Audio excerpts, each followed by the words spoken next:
নমস্কার, আমি সুপ্রিয়। সকলকে আবারও স্বাগত জানাই বং টেলিস্কোপের হরর অডিও সিরিজের সম্পূর্ণ একটি নতুন এপিসোডে। আজকের যে ঘটনাটি আপনারা শুনতে চলেছেন, এটি কোনো প্রেমের গল্প না।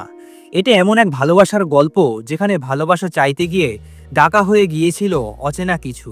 আজকের ঘটনাতে রয়েছে লাল গোলাপ, রক্তের শপথ আর নিষিদ্ধ সব তন্ত্র, আর এমন একটি বশীকরণ যার ফল শুধুই সর্বনাশ। আজকের ঘটনায় আপনারা শুনবেন ভ্যালেন্টাইন্স ডে রাতে একটা ভুল সিদ্ধান্ত কিভাবে বদলে দিতে পারে দুটো মানুষের জীবন। তবে আজকের ঘটনাটি শুরু করার আগে আমি আপনাদের জানিয়ে দিই, যদি আপনাদের জীবনেও কখনো কোনো ভৌতিক ঘটনা ঘটে থাকে অথবা আপনাদের বন্ধু বান্ধব আত্মীয় পরিবার পরিজন কারোর কাছ থেকে কখনো কোনো ভয়ঙ্কর অভিজ্ঞতা বা কোনো ঘটনা শুনে থাকেন, তাহলে সেটি আমার সাথে শেয়ার করুন। এই ভিডিওর ডেসক্রিপশন বক্সে আমি আমার ইমেল অ্যাড্রেস, ফেসবুক এবং ইনস্টাগ্রাম আইডি প্রোভাইড করে দিয়েছি। ওখানে গিয়ে আপনি আপনাদের ঘটনা আমাকে সুন্দর করে লিখে পাঠান।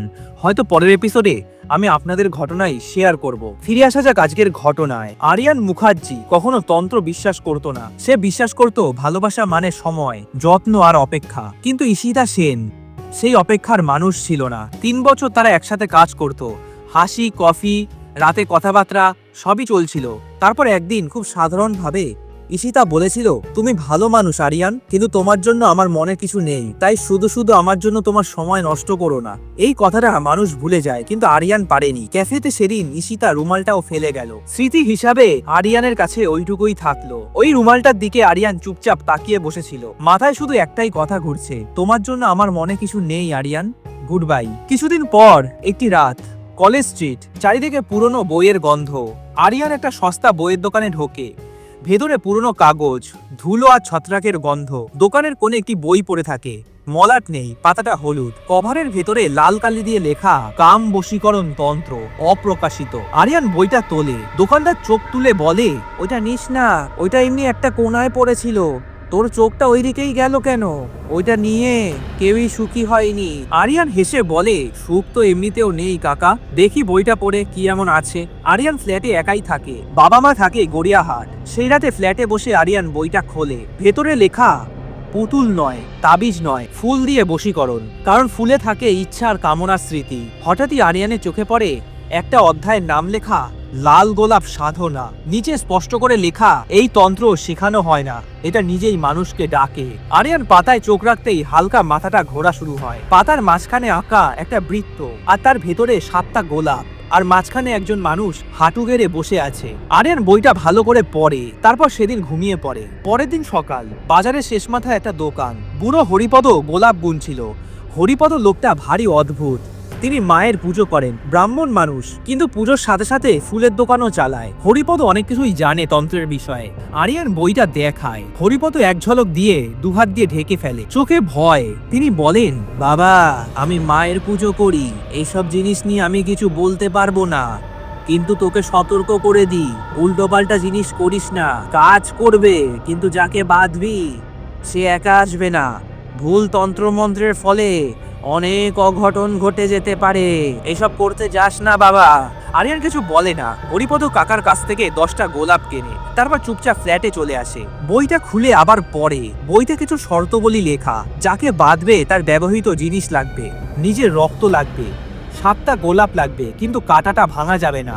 হাতে স্ফটিক মালা নিয়ে বইতে লেখা মন্ত্রটি নির্দিষ্টভাবে 108 বার উচ্চারণ করতে হবে। মনে মনে যাকে চাইছো তাকে ভাবতে হবে। আর সবচেয়ে ভয়ঙ্কর কথা, একবার এই ক্রিয়া শুরু করলে ফেরার কোনো রাস্তা নেই। 14ই ফেব্রুয়ারি রাত, আরিয়ান একা ফ্ল্যাটে বসে শুধু মনটা দোটানা করছে, করব কি করব না। শেষে সিদ্ধান্ত নিয়েই ফেলে, একবার করেই দেখি না কি হয়। রাত তখন 11টা, বইটা খোলা, গোলাপগুলো সাজানো। আরিয়ান শুরু করে যা যা বইতে লেখা। সল্টলেকের ফ্ল্যাটটা অদ্ভুতভাবে চুপচাপ। বাইরে গাড়ির শব্দ নেই, কুকুরের ডাকও নেই, যেন পুরো শহরটা এই ঘরটাকে এড়িয়ে গেছে। আরিয়ান মেঝেতে বসে আছে, তার সামনে বইটা খোলা, 7টা লাল গোলাপ, ঈশিতার ব্যবহার করা সেই সাদা রুমাল, আর একটা ছোট্ট ছুরি। ঘরে একমাত্র আলো বলতে 3টে মোমবাতি জ্বলছে। আরিয়ান বইয়ের পাতায় চোখ রাখে, সেখানে লেখা গোলাপ দিয়ে বশীকরণ। রাত 12টার আগে শুরু হয়, কিন্তু শেষ হয় রাত 3টের পর। আরো নিচে লেখা, ভুল মন্ত্রে নয়, ভুল ইচ্ছা আসলেই সর্বনাশ। সে ঈশিতার রুমালটা হাতে নেয়। রুমাল থেকে হালকা পারফিউমের গন্ধ বেরোচ্ছে। হঠাৎই সে সাদা চকের গুঁড়ো দিয়ে মাটিতে একটা গোল করে বৃত্ত আঁকে। বৃত্তের চারিদিকে অ্যান্টি ক্লকওয়াইজ সাজানো হয় 7টা গোলাপ। প্রতিটা গোলাপের কাঁটা ইচ্ছা করে ভাঙা হয়নি। আরিয়ান খেয়াল করে একটা গোলাপের পাপড়িতে কালচে দাগ। সে সেটাকে মাঝখানে রাখে। ঘড়িতে সময় তখন 11:58। আরিয়ান ছুরিটা তোলে, ছুরিটা ডান হাতের অনামিকা আঙুলের সামনে নিয়ে যায়। এক মুহূর্তে দ্বিধাবোধ করে, তারপর হঠাৎই আঙুলটা চিরে দেয়। রক্ত বের হয়, এক ফোঁটা রক্ত, তারপর আরেক ফোঁটা। সে বই অনুযায়ী প্রতিটা গোলাপের পাপড়িতে এক ফোঁটা করে রক্ত দেয়। শেষ ফোঁটাটা মাঝখানের গোলাপে দেয়। ঠিক তখনই হঠাৎই হাওয়া লাগে, মোমবাতির আগুনগুলো একসাথে দুলে ওঠে, আর ঘরের ভেতর ছড়িয়ে পড়ে অচেনা এক গন্ধ, একটা কড়া আতরের গন্ধ। আরিয়ান চোখ বন্ধ করে গোলাপের দিকে মুখ করে 108 বার ওই মন্ত্র উচ্চারণ করে। সে চোখ খোলে না, বারবার স্ফটিক মালার এক একটা করে বীজ গুনতে গুনতে 108 বার মন্ত্র সম্পূর্ণ করে। মন্ত্রের শেষে আরিয়ান ফিসফিস করে বলে, আমি তোমাকে চাই ঈশিতা, আজ থেকে তুমি আমার কথা ভাববে, আমার কাছে আসবে, আর যদি না আসো শান্তি পাবে না তুমিও কোনোদিন। তার কণ্ঠটা কাঁপছিল। শেষ কথা বলার সাথে সাথেই একটা ঠক করে শব্দ হয়। ঘরের আয়নায় একটা শব্দ। আরিয়ান চোখটা খোলে, আয়নার দিকে তাকিয়ে সে ঘাবড়ে যায়। আয়নায় সে একা না, তার পেছনে দাঁড়িয়ে আছে একজন নারী। ঈশিতা নয়, কিন্তু হুবহু ঈশিতার মতোই চুলের গড়ন, মুখটা ছায়ায় ঢাকা। মোমবাতির আলোয় দেখা যায় সেই নারীটা ধীরে ধীরে বলছে, ডাকলে কেন? আরিয়ান কথা বলতে পারে না। এটা কি? আমি আমি কি করলাম? আমি ভুল কিছু করে ফেললাম নাকি? আরিয়ান দৌড়ে ঘরের লাইটটা জ্বালিয়ে দেয়, কিন্তু লাইটগুলো আবার ফ্লিকার করে নিভে যায়। সেই নারীর অবয়বটা একটা গোলাপ তোলে, পাপড়িটা ছিঁড়ে নিজের ঠোঁটে রাখে। হঠাৎই সেই লাল পাপড়িটা কালো হয়ে যায়। আরিয়ান এসব দিকে ভয়ে মাথায় হাত দিয়ে বসে পড়ে। মাথা কাজ করছে না, হাতটা কাঁপছে। হঠাৎই আরিয়ানের ফোনটা বেজে ওঠে। স্ক্রিনে নাম ঈশিতা। আরিয়ান কাঁপা হাতে ফোনটা ধরে। ওপাশ থেকে ঈশিতার গলা শোনা যায়, আমার তোমার কথা খুবই মনে পড়ছে। আমি ভুল করেছি, আমি বুঝতে পারছি এখন। আমি তোমায় ভালোবাসি। আরিয়ান তো এসব শুনে ঘাবড়ে যায়। আরিয়ান কিছু বলার আগে ঈশিতা বলে, আমি তোমার বাড়ির নিচে দাঁড়িয়ে আছি। এই কথাটি বলার পর ফোন লাইনটা কেটে যায়। 15ই ফেব্রুয়ারি ভোর 4:10। আরিয়ান দরজাটা খোলে। সামনে দাঁড়িয়ে ঈশিতা, চুলটা এলোমেলো, চোখের নিচে কালচে ছাপ, হাতে একটা লাল গোলাপ। ঈশিতা খুব শান্ত গলায় বলে, আমি থাকতে পারছিলাম না, তাই চলে আসলাম। ভেতরে ঢুকতে দেবে না? তোমার সাথে অনেক কথা আছে আমার। আরিয়ান কিছু বলার আগে ঈশিতা ঘরের ভেতর ঢুকে পড়ে। ঈশিতা সোফায় বসে না, সে দাঁড়িয়ে থাকে, ঘরের ভেতর তাকায়। মোমবাতি, চকের দাগ আর শুকনো গোলাপের পাপড়ি। আরিয়ান, এইগুলো কি করছো তুমি? আরে এসব কিছু না, আমি একটু সাজিয়েছিলাম। ঈশিতা হঠাৎই তাকায়, কিন্তু আরিয়ান দেখে ওই দৃষ্টিতে ভালোবাসা নেই, আছে শুধু দাবি। মিথ্যে বলো না আরিয়ান, তুমি আমায় ডাকছিলে তাই না? আরিয়ানের এই কথাটি শুনে বুকের ভেতরে একটা ঠান্ডা স্রোত বয়ে যায়। পরের কয়েক ঘন্টা ঈশিতা কোথাও যায় না। সে আরিয়ানের খুব কাছে এসে বসে, খুবই কাছে, এত কাছে যে আরিয়ান নিঃশ্বাস নিতে অস্বস্তি বোধ করে। ঈশিতা তার হাত ধরে বলে, তুমি ছাড়া আমার আর কিছুই ভালো লাগছে না। তুমি যদি আমাকে ছেড়ে চলে যাও, আমি থাকতে পারবো না। এই কথাটি বলার সময় তার গলার নিচে আরিয়ান তাকায়। তার গলাটা তার নিজের মতো নয়, অন্যরকম হয়ে গেছে। আরিয়ান এসব দেখে থতমত খেয়ে যায়, সে কিছু বলতে পারে না। ঈশিতা একের পর এক কথা বলেই চলেছে। আরিয়ান শুধু শুনছে, মাথায় শুধু একটাই চিন্তা, এটা ঈশিতা হতেই পারে না। এত রাতে ও আসবেই বা কেন? আমি কি কিছু ভুল করে ফেললাম? হঠাৎই সকাল 6টায় ঈশিতার ফোনটা বাজে। স্ক্রিনে লেখা মা। ঈশিতা ফোনটা রেখে এক মুহূর্ত থামে, তারপর ফোনটা বন্ধ করে দেয়। দূর, ওরা আমাকে ডাকে কেন আরিয়ান? আমি তো এখানেই আছি। আরিয়ান শিউরে ওঠে। সে বুঝতে শুরু করে এই আসক্তি প্রেম নয়। আরিয়ান ঈশিতাকে বলে, ঈশিতা শোনো, আমি ওয়াশরুমে যাচ্ছি, আমি এসে তারপর বেরোবো, ঠিক আছে? কিছু একটা ব্রেকফাস্ট করে তোমায় বাড়ি দিয়ে আসবো। ঈশিতা প্রথমবার কিছু বলে না, খালি একটা কটমট দৃষ্টিতে আরিয়ানের দিকে তাকায়। আরিয়ান বাথরুমে গিয়ে একটা সিগারেট ধরায়। মনে মনে ভাবে, আমি খুবই বড় একটা ভুল করে ফেলেছি। না বুঝে না জেনে এসব বই দেখে করা উচিত ছিল না। হঠাৎই একটা বাইরে থেকে ধপাস শব্দ হয়। আরিয়ান দৌড়ে বেরিয়ে আসে। ড্রয়িং রুমে ঈশিতা দাঁড়িয়ে। সে খুব শান্ত গলায় বলে, আরিয়ান, একটা মেয়ে তোমাকে মেসেজ করছিল, ও তো আমার অফিস কলিগ ছিল। ঈশিতা হাসে, কিন্তু হাসিটা ঠিক নয়। তুমি শুধু আমার আরিয়ান, আর কেউ নয়। হঠাৎই আরিয়ান লক্ষ্য করে ঈশিতার চোখের সাদা অংশে লাল লাল শিরা ফুলে উঠেছে। ঈশিতা আরিয়ানের দিকে তাকিয়ে বলে, কি গো, তুমি ভয় পাচ্ছ কেন? ঈশিতার গলার নিচে একটা কালো দাগ, ঠিক গোলাপের কাঁটার মতো। আরিয়ান, ভালোবাসা তো চেয়েছিলে, এবার ভাগ করো। আরিয়ান শুধু বলে, আমি তোমায় বাড়ি দিয়ে আসবো এখন, আবার পরে দেখা করব, তোমার বাড়ির লোক চিন্তা করছে। এই কথাটি বলে আরিয়ান রান্নাঘরে চলে যায়। আরিয়ান একা বসে আছে রান্নাঘরের মেঝেতে, হাঁটু ভাঁজ করে, মাথাটা নিচু। ড্রয়িং রুমে ঈশিতা সোফায় শুয়ে আছে। সে ঘুমাচ্ছে না, চোখটা বন্ধ করে শুয়ে আছে। আরিয়ান আবার বইটা খুলছে, হাতটা কাঁপছে, মাথায় ঘাম জমেছে। বইয়ের পাতা উল্টাতে উল্টাতে একটা জায়গায় সে থেমে যায়। পাতার উপরে কালো কালি দিয়ে লেখা, ভুল বশীকরণ। ভালোবাসার অধিকার আলাদা করতে না পারলে যাকে ডাকবে সে আসবে না, তার ছায়া আসবে। আরিয়ান পড়তে থাকে। বইতে আরো লেখা, গোলাপ দিয়ে যে বশীকরণ হয় তা শুধু মানুষকেই বাঁধে না, সে মানুষের ভেতরে দুর্বলতা, কামনা আর লোভকে ডাকে। যে ঠিকঠাক তন্ত্র জানে না সে ঠিকঠাক মন্ত্র পড়ে না, সে দ্বার খুলে দেয়। আরিয়ান শিউরে ওঠে। আরিয়ান কোনো নির্দিষ্ট ঠিকঠাক তন্ত্র করেনি, সে একটা দরজা খুলে দিয়েছে। হঠাৎই ড্রয়িং রুম থেকে একটা শব্দ আসে, একটা টকটক শব্দ। আরিয়ান ধীরে ধীরে গিয়ে দেখে ঈশিতা উঠে বসেছে, চোখটা খোলা।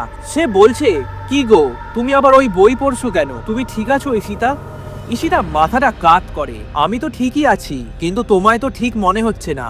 আরিয়ান তখনই খেয়াল করে ঈশিতার হাতের আঙুলগুলো অস্বাভাবিকভাবে বাঁকছে। ঈশিতা ধীরে ধীরে উঠে দাঁড়ায়, সেই আয়নার সামনে হেঁটে যায়। আয়নার দিকে তাকিয়ে ঈশিতা বলে, আরিয়ান, তুমি কি ওকে দেখতে পাও? আরিয়ান এই কথাটি শুনে ঢোক গিলে ফেলে। কাকে? কাকে দেখবো আমি? কার কথা বলছো? হঠাৎই আরিয়ান দেখে আয়নার ভেতরে ঈশিতার প্রতিবিম্ব হাসছে, কিন্তু ঈশিতার মুখ একবারও নড়েনি। প্রতিবিম্বটা বলে, ওই তো আমায় ডাকলো। আরিয়ান ভয় পেয়ে পিছিয়ে যায়। আরিয়ান কাপা গলায় বলে, আমি তো তোমাকে ভালোবাসতাম। আমি তো কোনো ক্ষতি চাইনি। ঈশিতা ধীরে ধীরে ঘুরে তাকায়, তার চোখে জল, কিন্তু জলটা গড়িয়ে পড়ে না। ভালোবাসা চাইলে আমাকে ভালোভাবে বুঝিয়েই তো ডাকতে পারতে। আমার ভেতরে ওকে ঢুকতে দিলে কেন? আর এই কথাটি ঈশিতার কণ্ঠে না, দুটো কণ্ঠ একসাথে। হঠাৎ ঈশিতার গলাটা বদলে যায়। আরিয়ান, এই আরিয়ান, তুমি যাকে ডেকেছো তার নাম জানতে চাও? আরিয়ান ভয় চিৎকার করে ওঠে, না না, আমি আমি আমি কিচ্ছু জানতে চাই না। ঈশিতা হঠাৎই হেসে ওঠে। হাসির সাথে সাথে ঘরের সবকটা গোলাপের পাপড়ি মেঝেতে ঝরে পড়ে। আরিয়ান দৌড়ে রান্নাঘরে যায়, বইটা বুকে চেপে ধরে। সে এখন পরিষ্কার বুঝে গেছে, সে ঈশিতাকে বশীভূত করেনি, সে একটা অজানা সত্তাকে আমন্ত্রণ করেছে, আর সেটা ঈশিতার শরীরের ভেতর ঢুকে গিয়েছে। তার মনে পড়ে ফুলওয়ালা হরিপদর কথা, যাকে বাঁধবি সে একা আসবে না।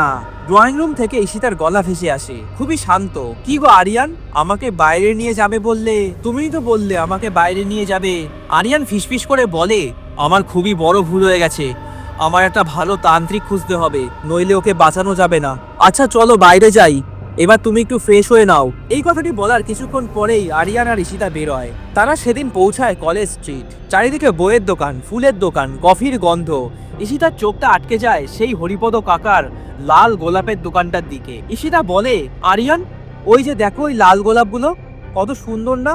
আমার খুব ভালো লাগছে। আরিয়ান চুপচাপ 10টা গোলাপ ঈশিতাকে কিনে দেয়। ঈশিতা গোলাপগুলো বুকে জড়িয়ে ধরে। হরিপদ কাকা দোকানের ভেতর থেকে তাকিয়ে তাকিয়ে সবই দেখে, তার মুখটা খুবই শক্ত। আরিয়ান ধীরে ধীরে ঈশিতাকে বলে, আচ্ছা ঈশিতা, তুমি ওই ক্যাফেটায় গিয়ে বসো, আমি কাকার সঙ্গে একটু কথা বলে আসছি। ঈশিতা এক মুহূর্ত থামে, চোখটা সরু করে তাকায়, তারপর হাসে। ঠিক আছে আরিয়ান, কিন্তু দেরি করো না, আমি তোমার জন্য অপেক্ষা করছি। সে গোলাপ হাতে ক্যাফেতে ঢুকে যায়। হরিপদ কাকা দোকানের শাটারটা আধখানা নামিয়ে দেন। বল কি হয়েছে? আরিয়ান ভেঙে পড়ে, সবই বলে। সেই বই, রক্ত, গোলাপ, আয়না, ঈশিতার বদলে যাওয়া সবকিছু। হরিপদ ধপ করে চেয়ারে বসে পড়ে। হারামজাদা, ভালোবাসা চাইতে গিয়ে দ্বার খুলে দিলি? ওটা তো মানুষ নয় বাবা, তুই ভুল তন্ত্রক্রিয়া করে ফেলেছিস, এক ভয়ঙ্কর সত্তাকে ডেকে ফেলেছিস। আরিয়ান কাঁদতে কাঁদতে বলে, আমি ভুল করেছি কাকা, আমি জানি না তন্ত্র মন্ত্র, আমি শুধু একা থাকতে ভয় পেয়েছিলাম। আমি তো ঈশিতাকে ভালোবেসেছি, তাই জন্য আমার মাথা ওই সময় কাজ করেনি। আমি কি করব, আমি তো বুঝতে পারছি না। হরিপদ কাকা দীর্ঘ নিঃশ্বাস ফেলে, তারপর বলে, একটা উপায় আছে, কিন্তু আজ রাতেই করতে হবে। কি উপায় কাকা? আমার এক চেনা পরিচিত তন্ত্র সাধক আছেন, আমি তোকে বিকেলে ফোন করব, ততক্ষণ তুই ঈশিতাকে নিজের কাছে রাখবি। আরিয়ান মাথাটা নাড়ে। কাকা আরো বলে, কিন্তু মনে রাখিস, আজ কিন্তু অমাবস্যা, আজ রাতটা খুবই ভয়ঙ্কর, আজকেই কিছু একটা করতে হবে, নইলে ঈশিতার ভেতরে যে আছে ওটা কিন্তু পুরোপুরি দখল করে নেবে ঈশিতাকে, খুবই সাবধান কিন্তু। ক্যাফের ভেতর থেকে হঠাৎই একটা হাসির শব্দ ভেসে আসে, ঈশিতার হাসি। হরিপদ কাকার মুখটা ফ্যাকাশে। এখন যা, ও অপেক্ষা করছে, খুব সাবধানে থাকিস বাবা, আমি বিকেলেই ফোন করছি। সেদিন সন্ধ্যা। আরিয়ান ঈশিতাকে বলে, আচ্ছা চলো না আজকে বাইরে খেতে যাই, একটা নতুন রেস্টুরেন্ট খুলেছে। ঈশিতা খুবই খুশি। সে শুধু বলে, আরিয়ান, গোলাপ থাকবে? হ্যাঁ থাকবে, তোমায় আমি অনেক গোলাপ কিনে দেবো। এই কথাটি বলার পরে আরিয়ান নিজের গাড়িতে ঈশিতাকে নিয়ে বেরিয়ে পড়ে। কাকা ততক্ষণে ফোন করে ফেলেছে। গাড়ি ঘুরে যায় শহরের শেষ প্রান্তে, পুরনো একটা ইটভাটার পাশে। ইটভাটার পাশে ছিল একটা পরিত্যক্ত কালী মন্দির। ঈশিতা জানলা দিয়ে তাকিয়ে বলে, আরিয়ান এখানে কেন? এটা তো কোনো রেস্টুরেন্ট না। আরিয়ান গাড়িটা থামায়। না, আমি এখানে এনেছি তোমাকে একজনের সাথে দেখা করাতে। কথাটি শোনার সাথে সাথে ঈশিতার মুখটা শক্ত হয়ে যায়, তার চোখের সাদা অংশটা হঠাৎই লাল হয়ে যায়। তুমি তুমি ওকে ডাকলে কেন? হঠাৎই ঈশিতার কণ্ঠে দুটো গলা একসাথে। ঠিক তখনই মন্দিরের ভেতর থেকে বেরিয়ে আসেন একজন তন্ত্র সাধক, তার সাথে হরিপদ কাকা। তন্ত্র সাধকের গলায় রুদ্রাক্ষ মালা, হাতে একটা খড়গ, মাটিতে একপাশে আঁকা বৃত্ত, তার সামনে যজ্ঞকুণ্ড, কালো আর লাল সিঁদুর, আর তার পাশে 1 ডজন গোলাপ। ঈশিতার শরীরটা কেঁপে ওঠে। না না, এই জায়গা না। তন্ত্র সাধক গর্জে ওঠে, যেই গোলাপ দিয়ে এসেছিস সেই গোলাপেই বাধা পড়বি তুই। ঈশিতাকে হরিপদ কাকা আর আরিয়ান টানতে টানতে গাড়ি থেকে নামায়। ঈশিতার শরীরটা ভারী হয়ে গেছে, সে ছটফট করতে থাকে। ঈশিতাকে ধরে সেই গোল বৃত্তের উপর বসানো হয়। ঈশিতাকে ধরে রাখা হয়, বাতাসটা ভারী। ঈশিতা চিৎকার করে, কিন্তু চিৎকারটা মানুষের নয়। তার গলাটা হঠাৎই বেঁকে যায়, হাতের আঙুলগুলো উল্টো দিকে মচড়ায়। ওই তো আমায় ডেকেছিল, আমি এসেছি তাই। ও আমায় ভালোবাসবে বলেছিল। আরিয়ান কাঁদতে কাঁদতে চিৎকার করে, আমি তো ভালোবাসা চেয়েছিলাম, কিন্তু আমি তো ঈশিতার কোনো ক্ষতি করতে চাইনি। তন্ত্র সাধক হঠাৎই চোখ বন্ধ করে বলেন, ভালোবাসা চাইলে দখল করা যায় না। উচ্চ স্বরে তিনি নানা রকমের মন্ত্র উচ্চারণ করেন। সেদিন রাত 3টে অবধি ক্রিয়া চলে। শেষে ক্রিয়াটি শেষ হয়। তান্ত্রিকের ক্রিয়া শেষ হওয়ার কিছুক্ষণ আগেই একটা তীব্র চিৎকার করে ঈশিতা। চিৎকার করে ঈশিতা মাটিতে লুটিয়ে পড়ে। ঈশিতা জ্ঞান হারায়, সবকিছু চুপচাপ হয়ে যায়। ভোরবেলায় ঈশিতা চোখটা খোলে। ঈশিতা গাড়িতে বসে, চোখে ভয়। কি ব্যাপার আরিয়ান, আমি এখানে কেন? আর তোমার চোখে জল কেন? আরিয়ান কিছু বলে না, ঈশিতাকে শুধু জড়িয়ে ধরে।